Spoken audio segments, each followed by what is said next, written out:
1492 میں جب Christopher Columbus اس نئی سرزمین پر اترا تو اسے معلوم نہیں تھا کہ صرف 284 سال بعد ہی یہاں ایک ایسا ملک ابھرے گا جو اپنے نظام حکومت اور طاقت کی وجہ سے دنیا بھر میں جانا جائے گا۔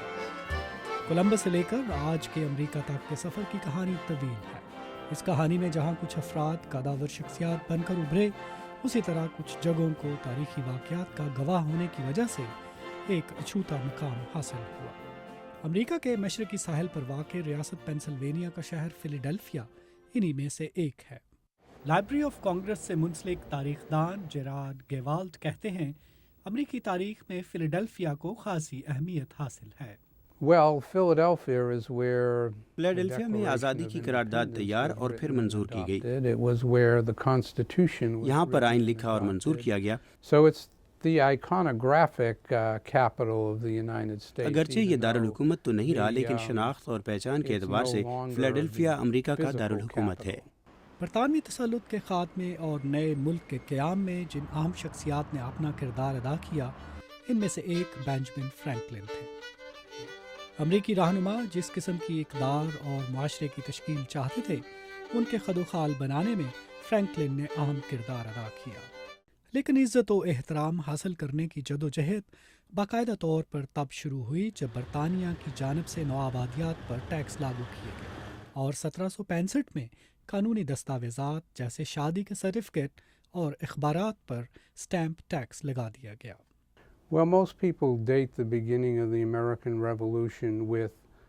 زیادہ تر لوگ سمجھتے ہیں کہ امریکی انقلاب کا آغاز اسٹیمپ ایکٹ کرائسس سے ہوا، جب مقامی امریکن انڈینز اور فرانسیسیوں کے درمیان جنگ کے بعد جنوبی سرحدوں پر فرانسیسی دشمنوں کا خاتمہ ہو چکا تھا، جس کی وجہ اس وقت ریاست متحدہ اپنے آپ کو پہلے کی نسبت زیادہ آزاد دیکھنے لگا، جس کی ایک وجہ یہ تھی کہ اسے مقامی امریکیوں اور فرانسیسیوں سے خطرات کم ہو گئے تھے، اور برطانیہ نے امریکی نوآبادیات پر ٹیکس لاگو کر دیے۔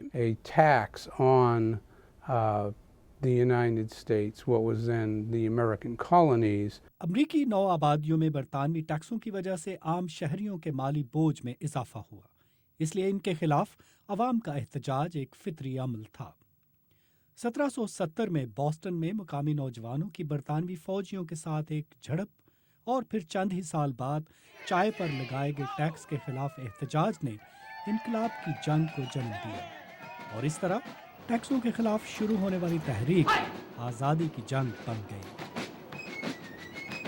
امریکہ میں آج 50 ریاستیں ہیں، لیکن 18ویں صدی میں یہ 13 ریاستوں کا ایک مجموعہ تھا جس کے بارے میں اہم فیصلے کانٹیننٹل کانگریس کرتی تھی۔ کانٹیننٹل کانگریس کا پہلا اجلاس فیلاڈیلفیا میں ہوا، جس میں 13 کالونیز کے وفود نے شرکت کی۔ اگلے ہی سال یعنی 1775 میں انقلاب کی جنگ یا وار آف ریولوشن شروع ہو گئی۔ امریکی رہنما تھامس جیفرسن نے ایک موقع پر اس جنگ کو بنیادی حقوق کے تحفظ کے لیے ناگزیر قرار دیا۔ They saw themselves as having a common enemy, Great Britain, and they all had ان تمام نوآبادیات کے متحد ہونے کی ایک وجہ یہ تھی کہ سب برطانیہ کو اپنا دشمن سمجھتے تھے۔ تمام میں کسی نہ کسی شکل میں نمائندہ حکومتیں موجود تھیں جن سے وہ خائف تھے، اور اپنے آپ کو ہمزاد یا ایک ہی قوم سمجھتے تھے، حالانکہ وہ ایک دوسرے سے کسی حد تک مختلف بھی تھے۔ جیسے کچھ ریاستوں میں دوسروں کی نسبت انگریزی کی بجائے دیگر زبانیں بولنے والوں کی تعداد زیادہ تھی، مگر انہوں نے اپنے درمیان یکجہتی کا احساس پیدا کر لیا۔ But they developed a common sense of unity.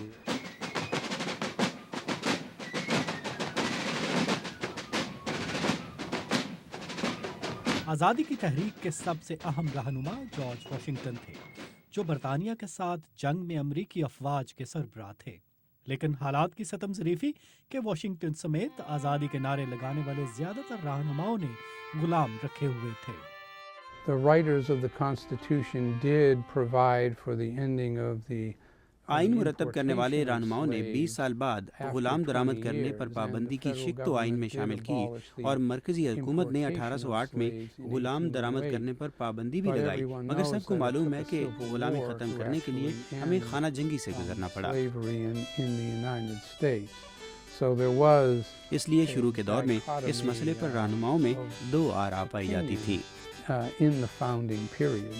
اس جنگ کے نتیجے میں شمالی امریکہ میں برطانوی سلطنت کا 200 سالہ دور تو اختتام کو پہنچا، لیکن سیاہ فام غلاموں کو آزادی حاصل کرنے میں مزید 100 سال انتظار کرنا پڑا۔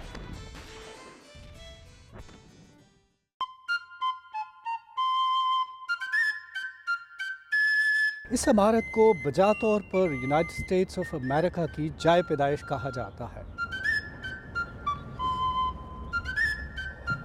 جنگ کے دوران کانٹیننٹل کانگریس ایک بار پھر فیلاڈیلفیا میں جمع ہوئی۔ 1775 میں یہ اجلاس پینسلوینیا کے اسٹیٹ ہاؤس میں ہوا، جو بعد میں انڈیپینڈنس ہال کہلایا۔ بظاہر یہ سادہ سی عمارت اس زمانے میں شہر کی سب سے بلند عمارت تھی۔ کانگریس کے اس اجلاس میں 56 نمائندوں نے شرکت کی، جنہوں نے نو آبادیاتی ریاستوں میں آزادی، زندگی اور جائیداد کے حق کو تسلیم کیا، اور 4 جولائی 1776 کو برطانیہ سے آزادی کا اعلان کر دیا۔ اس کمرے میں آزادی کی قرارداد منظور ہوئی اور یہیں پر نئے ملک کا پہلا آئین بنایا گیا۔